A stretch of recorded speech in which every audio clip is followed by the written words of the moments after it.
ஏன்னா, ஒரு ஜாதகத்துல குரு வக்கரமா இருக்குதுன்னு வச்சுக்கங்க. அவருக்கு குரு திசை நடக்குது. அப்போ வக்கரமான கிரகம் வைத்தறிச்சல காமிக்குது. அப்போ என்ன சொன்னாலும் அவருக்கு ஆப்போசிட்டா வேலை செய்யுது. அப்ப என்ன காரணம்? அது வக்கரமான கிரகம் ரிவர்ஸ்ல வேலை செய்யுது. அப்ப இதுக்கு ஒரு தீர்வு வேணும் இல்லையா? இதுக்கும் கூட அந்த காலத்துல முன்னோர்கள் வந்து அதுக்கு பேரே வக்கரகாளியம்மன்னு பேரு வச்சு பிரதிஷ்டை பண்ணி 5000 வருஷம் பூஜை புனஸ்காரங்கள் பண்ணி அந்த கோயில் அவ்வளவு ஒரு வைப்ரேஷனோட இருக்கு. போய் பாருங்க வாழ்க்கையில. ஒரு முறை தான் நீங்க போகணும். 1 கோடி தோஷ நிவர்த்தியாக அந்த கோயில்ல. அவ்வளவு பெரிய வைப்ரேஷனோட இருக்கு.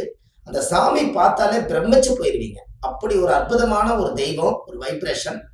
பூஜை அனுஷ்டானங்கள் 5 கால பூஜை நடந்துகிட்டே இருக்குது. காலையில எப்பவுமே வக்கரமான கிரகம். இதுல இன்னொரு விஷயம் நீங்க தெரிஞ்சுக்கங்க. அதிகமா வந்து வக்கர காளி போய் பார்க்கறது எப்பவுமே ராகு காலத்துகள்ல போய் பார்க்கறது விசேஷம். செவ்வாய்க்கிழமை அன்னைக்கு, ஞாயிற்றுக்கிழமை அன்னைக்கு போய் பார்க்கறது ரொம்ப விசேஷம். இதெல்லாம் நீங்க தாராளமா செஞ்சுக்கலாம்.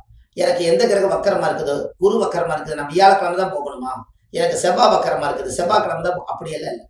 செவ்வாய்க்கிழமையும் ஞாயிற்றுக்கிழமையும் ராகு காலங்களும் இந்த காலங்கள்ல அந்த கோயிலுக்கு போயிட்டு வந்தாலே பக்காவா வேலை செய்யும்.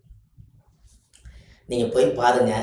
உண்மையாலுமே எங்களோட வாழ்க்கையில நான் இந்த கோயிலுக்கு போயிட்டு வந்து எனக்கு தொழில் நல்லா இருக்குது, என்னுடைய குடும்பம் இன்னைக்கு நல்லா சேர்ந்துருச்சு, பகச்ச குடும்பம்லாம் இன்னைக்கு ஒன்று சேர்ந்துட்டாங்க, என் அண்ணன் தம்பிகள்லாம் சொத்து பிரச்சனையெல்லாம் இருந்தது, எல்லாரும் ஆளுக்கு ஆளு அவங்கவுங்க சொத்துக்களை கொடுத்து நல்லா இருக்கிறோம், தொழிலை நிறைய இம்ப்ரூவ்மெண்ட் பண்ணியிருக்கேன், குழந்தை கிடைக்காம இருந்துச்சு, எனக்கு குழந்தை கன்சீவ் ஆயிடுச்சு, கல்யாணமே எனக்கு நடக்கல, எனக்கு கல்யாணம் ஆயிடுச்சு, என் மனைவி என்னை விட்டு போற மாதிரி இருந்துச்சு, இப்ப நாங்க சேர்ந்து வாழ்றோம். இப்படி எல்லாம் நிறைய அந்த காரியங்கள் நடக்கும். ஒரு முறை நீங்க அந்த கோயிலுக்கு போயிட்டு வாங்க.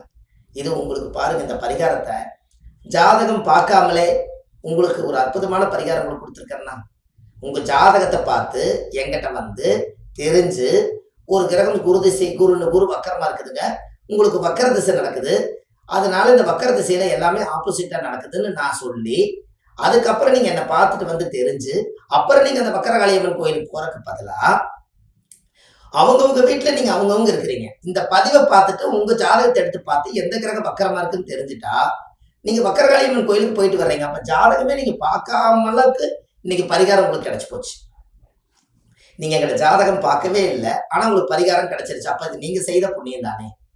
அப்ப இந்த பதிவுக்குள்ள நிறைய காசு இல்லாத பரிகாரமும் எளிமையான பரிகாரம். சில பேர்த்துகளுக்கு ஜாதகம் பார்க்காமலே பரிகாரம் கிடைச்சிருது, சில பேர்த்துக்கு ஜாதகம் பார்க்க வந்து பரிகாரம் கிடைக்குது. அது அவங்கவுங்களுடைய செய்த பாவ புண்ணியத்தை பொறுத்து தானே. அதனால இன்னைக்கு பாருங்க, குண்டலி சித்தருடைய ஜீவ சமாதியுடைய ஆலயத்துல ஒரு மகானுடைய சக்தி, மகத்தான சக்தி. போய் கும்பிட்டு வந்து பாருங்க, அசுர வளர்ச்சிக்கு நீங்க போயிருவீங்க. தைரியமா போயிட்டு வாங்க. உங்க மனசுக்குள்ள என்னெல்லாம் கோரிக்கை இருக்குதோ எல்லாத்தையும் ஒரு பேப்பர்ல எழுதி 4 மூலையில மஞ்சள் தொடச்சு அந்த வக்காரகாளி அம்மனுடைய பாதத்துல கொண்டு போய் நீங்க ஜாதகத்தை வைக்கும் போது இதையும் கொண்டு போய் அங்க வச்சுட்டு வந்துருங்க. எனக்கு இவ்வளவு பிரச்சனை இருக்குது கடவுளே, இது எல்லாத்தையும் நீயே படிச்சு பார்த்து தீர்த்து கொடுத்துருன்னு சொல்லிருங்க. அவ்வளவுதான்.